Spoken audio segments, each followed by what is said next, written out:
Semua hanya dapat teorinya, ada keinginan aja. Mentok-mentoknya ujungnya apa coba? Kandas juga kan? Tetap korupsi lagi, itu aja kan?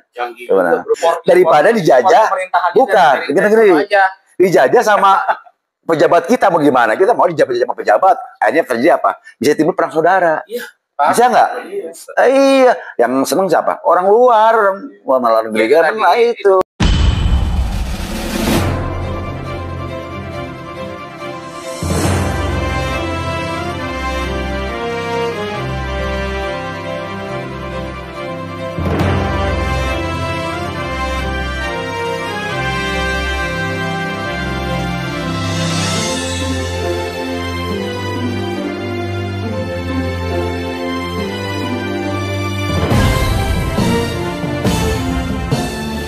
Bro, gimana nih mau lebaran ini? Apa naik nih bro?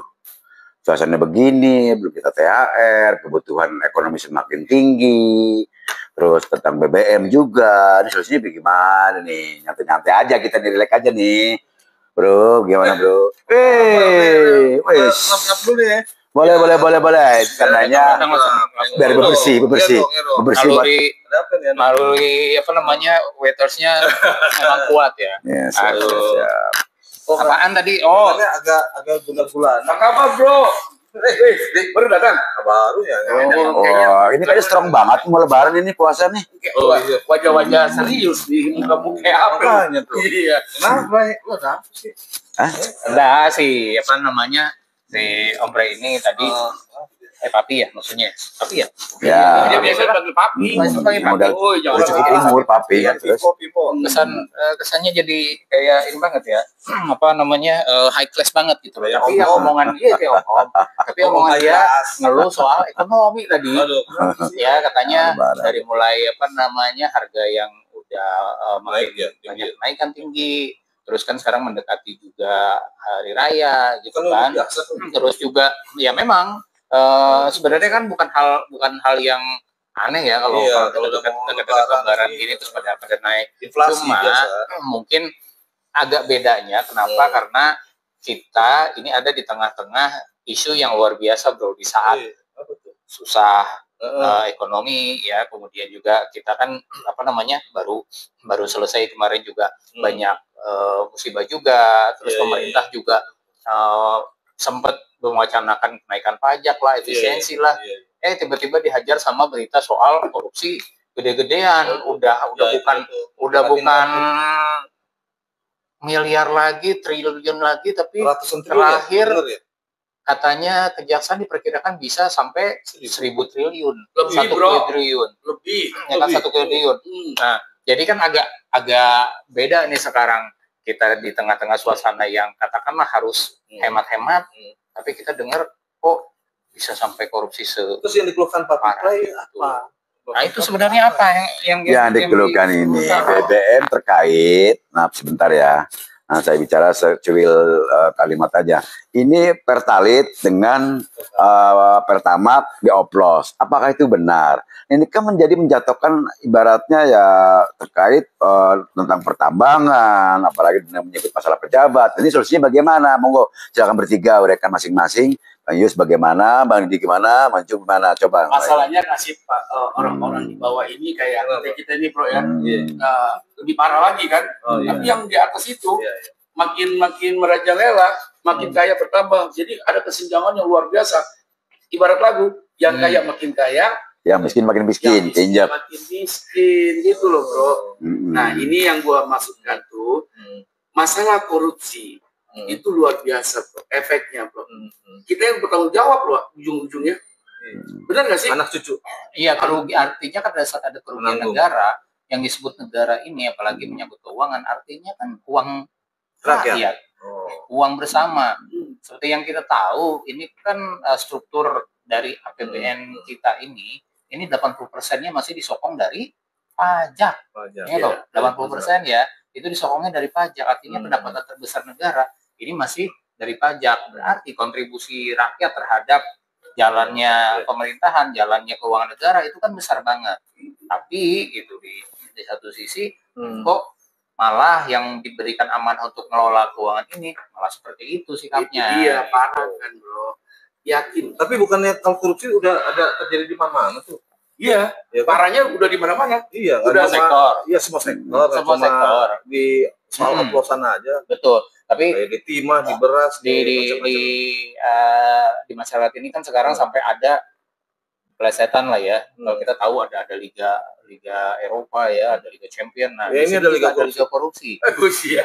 Di mana peringkat Liga korupsi ini kan ini rekor baru apalagi nih, jumlahnya berapa lagi nih? Kemarin kan dipegang sama Timah yang 370-an triliun gitu ya. Sekarang tiba-tiba ada lagi nih, lonjakannya langsung luar biasa nih, langsung ke hampir 1.000 triliun.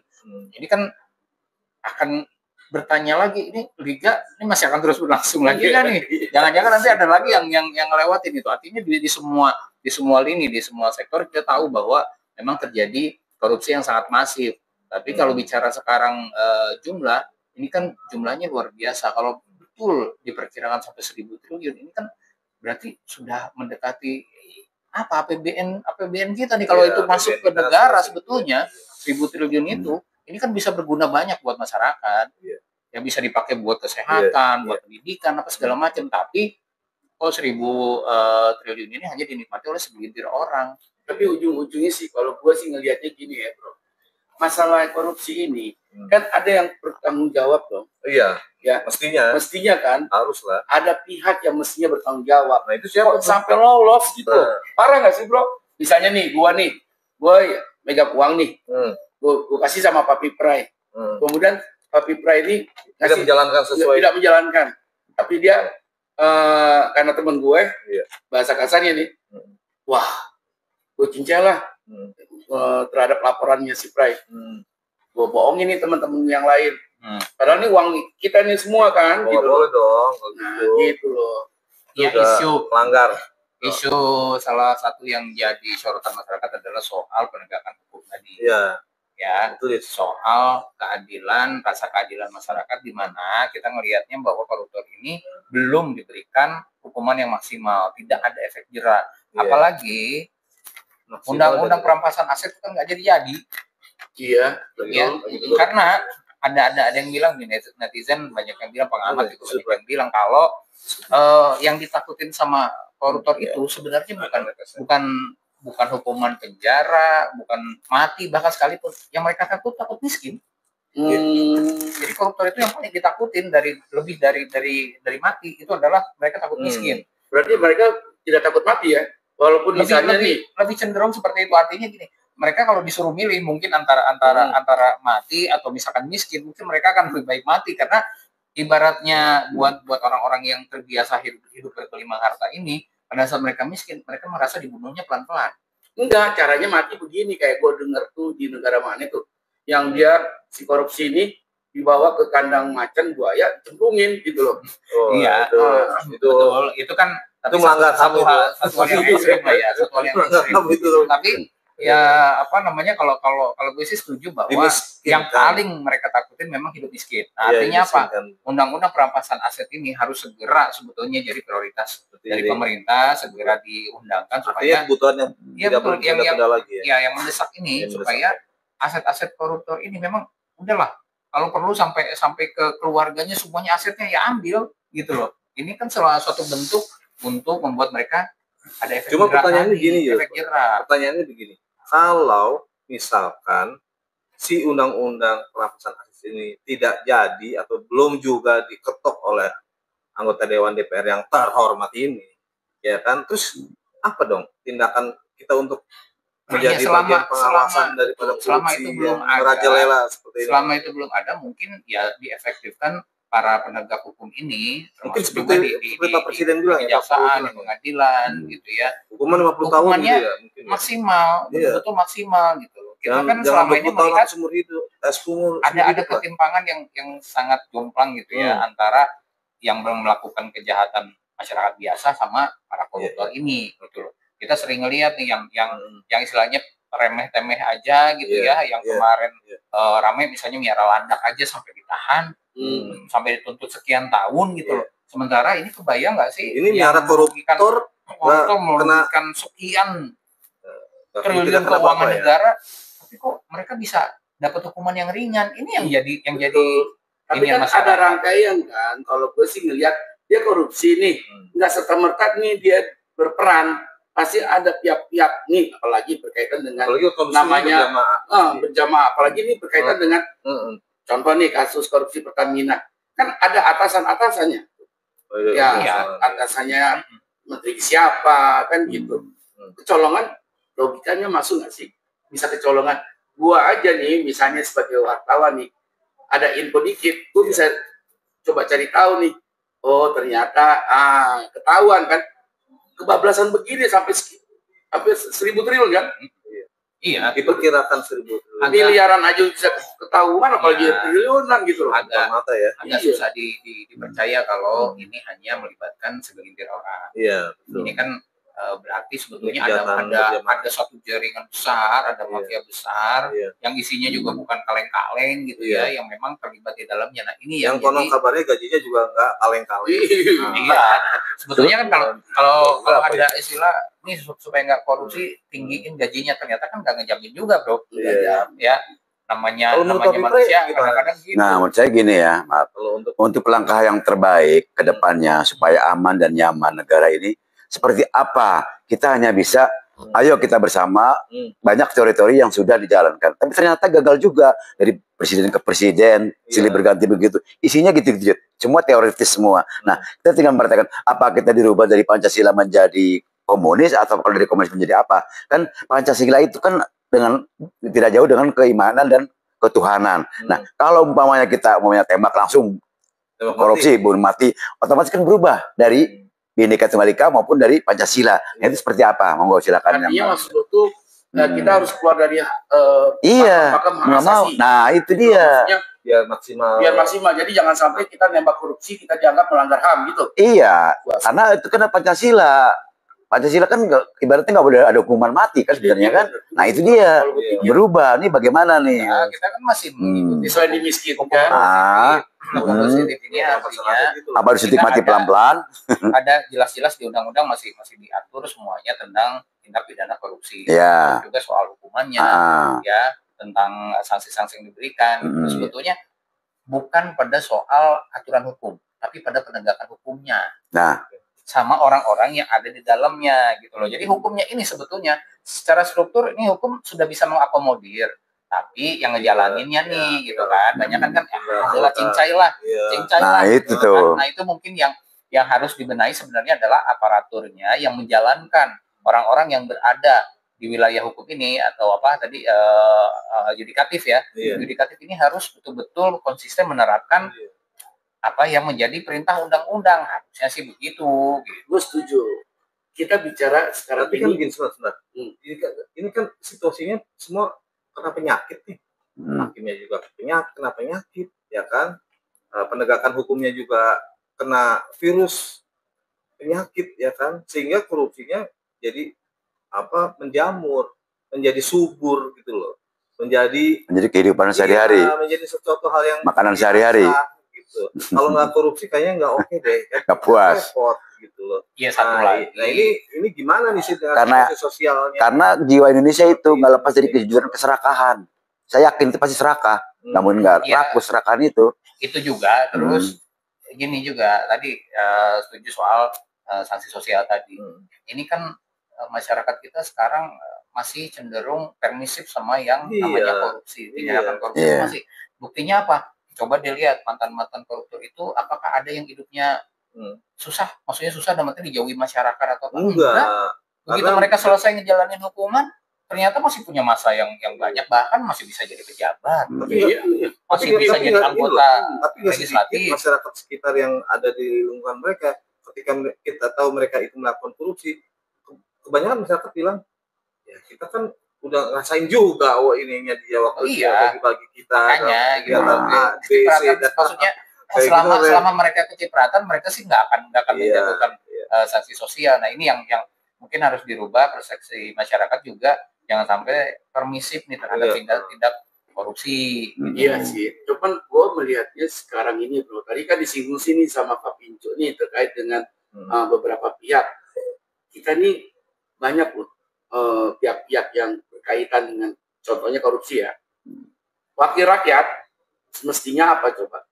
Mewakili Mestinya kita. merakyat, jangan tidur waktu sudah sore. Iya, itu dia. Itu dia itu. Bisa kebablasan juga. Masa sih Jangan tidur ya. controlling itu nggak ada dari wakil rakyat? Parah nggak? Ya, gimana ya kan? Setiap apapun kan pasti diketahui sama si wakil rakyat. Iya. Misalnya anggaran, misalnya rencana pekerjaan. Kok diem doang nih?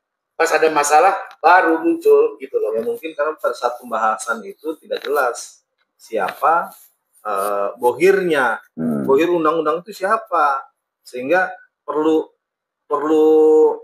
pasal-pasal yang rigid nggak untuk mengatur supaya koruptor ini bisa jerak. Jangan-jangan, ya gue sih curiganya gitu aja sih. Jangan-jangan ini ada bohirnya juga, biar nggak hukumannya nggak terlalu kencang, sehingga korupsi masih bisa tetap berjalan. Itu masih bisa ada kompromi-kompromi. Jadi maksud bohir, sorry, kan ada nggak semua masyarakat tahu bohir itu apa itu? Bohir tuh maksudnya inilah apa sponsor lah. Oh iya, yang promosi. Buat undang-undang kan Bandarnya Bandar, Dede ya. Gitu. Itu yang gue dengar sih begitu. Nah soalnya kan buat masyarakat ya dalam mengerjakan atau mengetuk undang-undang aja udah ada urusan apa ya transaksi gimana? Ya, Undang-undang kepentingan, ya banyak transaksi itu transaksional gitu kan. Fungsi pengawasan ini yang masih belum efektif. Kan salah satu fungsi dari legislatif itu kan salah satunya fungsi pengawasan anggaran yang mereka ketok kan gitu ya. Nah ini yang fungsi pengawasan ini yang masih belum maksimal. Masyarakat melihatnya ini gue punya wakil rakyat tapi mereka ngapain aja sih sebenarnya? Nah, itu dia. Apa yang diawasin gitu, siapa yang diawasin terus apa hasilnya? Nah ini yang jadi tanda tanya besar. Habis yang diawasin juga dipilih dengan uang juga. Iya. Gimana dong? Jadi ya waktu calonkan diri juga pakai jor-joran ya bro. Nah itu yang parah juga ya. Ini. Tapi ada hal yang menarik nih. Gue dapat info dari temen. Kalau dia mau jadi wakil rakyat nantinya nggak semudah itu.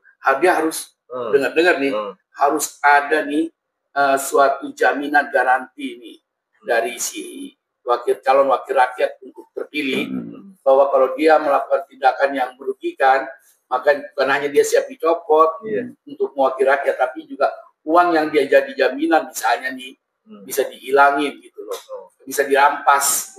Jadi biarkan wakil rakyat yang terpilih itu benar-benar yang berkualitas kali ya, mungkin nggak seperti itu. Ya selama sistem demokrasi kita masih menggunakan sistem seperti ini ya, di mana ongkos politiknya mahal, ya konsekuensi ongkos politik mahal ya memang pasti gitu loh, kan rawan sama yang namanya tindakan untuk mengembalikan modal kan gitu loh. Jadi ini seolah jadi betul-betul adalah transaksional investasi, di mana investasi ini kan harus balik kalau logikanya digunakan seperti itu gitu loh. Kalau pengabdian ini kan beda lagi, kan harusnya kita berpikir bahwa anggota dewan ini, wakil rakyat ini kan harusnya sudah selesai dengan hidupnya. Maksudnya selesai dalam artian selesailah dengan urusan ekonominya gitu ya. Jadi mereka sekarang waktunya untuk mengabdi kepada masyarakat supaya masyarakat ini betul-betul suaranya didengarkan oleh mereka. Tapi kan dalam kenyataannya masyarakat kan masih melihatnya ini bukan semata-mata mereka mewakili, ini adalah investasi mereka untuk bisa memudahkan mereka juga mendapatkan keuntungan gitu loh. Jadi embel-embel anggota dewan atau wakil rakyat ini digunakan lagi untuk mencari proyek agar politik yang mahal ongkosnya tadi bisa balik. Iya. Nah ini kan jadi satu lingkaran setan. Ya. Udah jam berapa? Jam 5. Bukan, ini kan ujungnya juga sama. Politik itu kayak dijual belikan gitu loh. Karena menanam itu calon legislatif segala macam kasih ngelain duit. Nanti balik berapa? Kan kayak dihitung jual beli hitungannya tuh. Coba ya kan? Nah, itu dia. Politik kita politik transaksional. Ini yang jadi PR bersama lah gitu ya. Harusnya entah gimana ini harus dirubah mindset dari semua pihak, termasuk juga mindset dari rakyatnya nih, dari masyarakatnya harusnya juga udah mulai berubah. Mereka melihat seseorang itu yang ditunjuk jadi wakil rakyat itu harusnya dari sisi kualitas ya, dan kemampuan mereka untuk membawa aspirasi dari masyarakat itu bukan semata-mata karena ya mereka bagi-bagi apa namanya ya Sembako. bagi-bagi uang gitu ya, sebagai politik uang atau money politik gitu. Nah itu yang harus diberantas lebih awal sih, harusnya itulah money politik yang akhirnya melahirkan politik biaya tinggi yang ujungnya adalah melahirkan para koruptor gitu. Tapi saya ada tambah nih, beda dengan di Belanda nih. Bukan saya dengar lagi. Nah, di Belanda itu ya insya Allah lah menyelam. Nah, di Belanda itu penjara itu kan sepi, politik itu tertib, ya kan? Nah, itu berarti kan ketahuan udah ada contoh buat Indonesia itu. Tapi kenapa nggak? Padahal Indonesia kan dijajah Belanda kan lama banget tuh, VOC berapa 350 tahun, 320 tahun berapa itu. Nah, itulah salah satunya kan dibandingkan dengan kita dengan negara yang lain lah istilahnya ya kan. Nah, bagaimana cara menyikapinya? Sebenarnya kan ada salah satu itu. Cuma kesadaran manusia itu belum ada sama sekali sampai sekarang ya kan. Semua hanya dapat teorinya, ada keinginan aja. Mentok-mentoknya ujung-ujungnya apa coba? Kandas juga kan? Tetap korupsi lagi, itu aja kan. Canggih juga bro ya. Nah? Iyalah. Padahal kalau kita bicara pembanding, banyak pembanding lain ya. Nah, kalau pilih Belanda sih bro. Mana di Belanda ada penjara? Sepi kosong, nggak ada penjara. Soalnya udah. Anak itu tapi isinya dikit. Di kita kebagi, sebaliknya kita ke penjara malah antri gitu. Pernah dijajah sama Belanda, makanya ada juga Gen Z gitu ya, generasi yang sekarang bilang apa mendingan kita balik lagi aja dijajah sama Belanda. Daripada dijajah, bukan, dijajah sama pejabat kita mau gimana? Kita mau dijajah sama pejabat, akhirnya terjadi apa? Bisa timbul perang saudara. Bisa nggak? Iya, yang seneng siapa? Orang luar, malah negeri kan lah itu. Jadi sebuah anekdot atau jadi sebuah apa sarkas ya. Aja. Apakah kita harus mengimpor pejabat dari luar sana supaya Indonesia bisa rapi, gitu kan? Cuma pemain bola aja. Nah, jadi dinaturalisasi pejabatnya ya. Kita pakai pejabat impor aja gitu supaya ya udah untuk merapikan Indonesia lah, nanti kalau udah rapi baru mereka nanti dikirim lagi ke negara asalnya. Iya, kayaknya kurang jam terbang ya pejabat kita ini ya. Jadi perlu kita impor. Kayaknya sih perlu deh. Iya. Kayak pemain bola, jangan cuma impor pemain bola aja ya. Iya. Biar makin pejabat ya penting. Terus politik jadi impor juga. Iya. Harus gitu kali.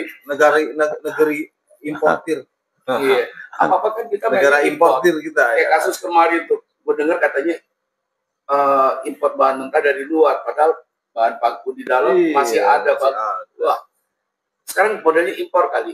Ya karena impor ini kan syarat dengan PMT, dengan komisi-komisi, dengan VV gitu ya, yang pada saat ini nanti dijalankan secara benar, ada yang kehilangan pendapatan yang luar biasa gitu loh. Makanya kita apa-apa gampangnya udahlah impor, apa-apa impor, karena kan dari impor bayangin aja lah, impor ini kan nggak mungkin kelas recehan 1-2 ton, bisa sampai ribuan, ratusan ribu, bahkan sampai jutaan ton. Kalau dari satu layer aja, misalkan dari satu pejabat atau instansi atau apa, misalnya motong hanya 10% atau misalnya 5%, tapi dikali sekian ribu ton, sekian juta ton, ya ini gula-gula yang luar biasa, maksudnya yang bisa dijadikan bancakan gitu loh. Makanya kan kita tidak tertarik membicarakan swasembada, karena pada saat berswasembada, berarti komisi-komisi ini bakalan hilang gitu. Iya, kita kan negeri rente katanya. Bukan, sudah gini. Masa politik kalah dengan narkoba? Politik harus diimpor. Narkoba aja dari impor sekarang udah bisa, Indonesia udah bikin sendiri. Coba tuh, ayo. Masa kalah dengan narkoba? Iya kan? Jadi politik harusnya lebih buat dari itu narkoba. Jangan, maksudnya gini. Jadi politik itu tetap harus dari kita, murni dari Indonesia, sesuai dengan Undang-Undang 45, sesuai dengan garis Pancasila, itu aja. Iya. Kalau situasinya kayak gini nggak bisa berubah, ya udahlah. Itu kan cerminan dari keputusasaan dari masyarakat ya, yang kayaknya susah lagi nyari sosok yang bisa dipercaya untuk menjadi pejabat pemerintah. Makanya mereka bilang udahlah kalau kayak gitu mendingan impor aja deh. Iya, kadang di Indonesia itu kira-kira bisa kita naturalisasi, biarkan dia jadi pejabat ngatur Indonesia ini gitu. Di Indonesia itu kebanyakan, bukan kebanyakan lagi, rata-rata maling teriak maling gitu loh. Kadang-kadang makanya kan kita mau satpam, udah bekas maling aja kita malah aman gitu loh. Udah korupsi udah tahu barang dalam juga kan. Ngobrol-ngobrol soal naturalisasi pejabat misalnya ada ya. Kalau di kepala Papi Pray sendiri misalkan, itu yang paling cocok buat Indonesia kita import pejabat itu dari mana? Apakah dari Belanda, apakah dari Korea, apakah dari Jepang? Mereka kan tiga-tiganya juga ini kan cukup punya pengaruh, influencer. Ya kalau buat eksperimen sih kayaknya sih orang Eropa ya, karena yang kuat adalah Eropa, termasuk Amerika, negara kuat kan. Ya kan, termasuk Makau gitu kan. Tapi gue sih cenderung Korea Utara deh. Gue ngeliat tuh pimpinannya. Walaupun Korea Utara walaupun ateis, tapi disiplinnya kuat loh. Ateis kan loh, bener serius ada beberapa Korea itu. Itu yang namanya mereka menerapkan walaupun tidak ada agama tapi bagus, komunis gitu loh. Beda dengan ateis lah. Nanti kalau enggak sebenarnya ada ateis nggak berlaku. Korea Utara nanti Amerika marah. Amerika kalau gue sih terlalu liberal bro, masih ada cincai-cincainya. Kalau Korea kejem bener, bener-bener komunis absolut. Iya. Kekuasaannya absolut, hanya di satu. Jadi orang mau korupsi udah takut gitu loh. Korea Utara kan cuma satu partai. Orang mayoritas tunggal. Jadi ya mau nggak mau ya kayak harus tunduk lah. Sampai presidennya tuh udah nggak pakai kompromi walaupun saudara sendiri. Iya. Dan enteng nih si korupsi.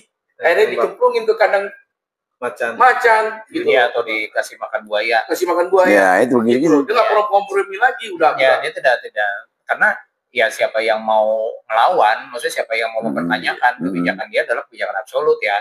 Nah di kita ini mungkin tidak se ekstrim itu, tapi kalau dibilang harus tangan besi, sepertinya memang harus tangan besi. Tangan besi di sini dalam artian kita butuh orang-orang yang memang punya idealisme, punya ketegasan yang tinggi untuk betul-betul menjalankan hukum ini sesuai dengan yang disyaratkan gitu loh.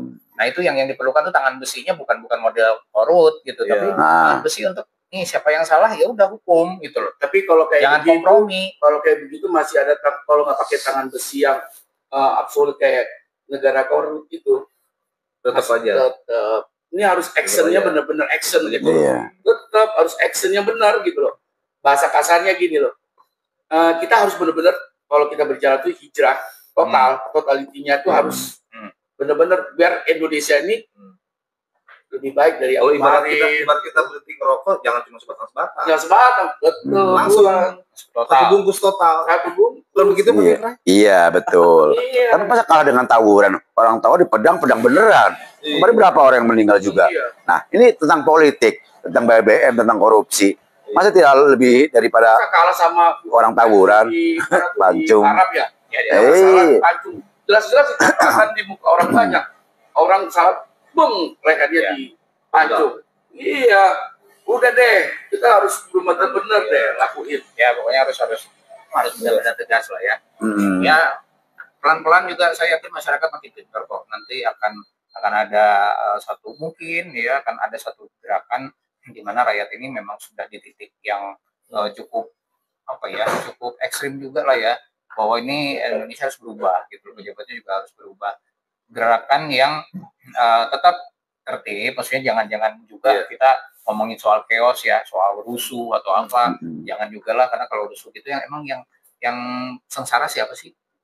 Ya kalau yang punya duit mah gampang tinggal lari selesai, atau mereka masih punya cadangan apa segala macam, tapi masyarakat kecil mereka mau apa kalau terjadi kerusuhan atau apa? Kita tetap harus membuat perubahan ini tentunya dengan disesuaikan dengan kultur negara kita juga gitu loh. Jangan rusuh-rusuhan juga lah. Kadang-kadang orang enteng aja bilang udah rusuh lagi kayak 98 lah, dikira enak kayak begitu 98 ya. Enggak lah gitu, tidak harus mengorbankan rakyat juga gitu. Yang kalau udah kayak gitu kan yang dikorbankan paling banyak ya rakyat lagi. Iya. Ya, udahlah Pak Pius. Ya, udah bentar lagi aja. Tapi juga mikirin iya harus dengan buka puasa. Buka puasa juga. Ya ini obrolan santai aja, obrolan santai aja. Tidak ada kesimpulan, tidak ada apapun ini cuma undang-undang dari rakyat biasa ya, dari selaku rakyat yang memang bukan ada di wilayah kekuasaan, tapi kita ini mengobrolkan soal situasi negara kita saat ini ya. Itu aja ya. Oke. Siap. Ketemu lagi ya. Amin. Ngobrol lagi ya. Thank you bro ya. Oke, thank you. Thank you ya. Sempat buka puasa. Siap.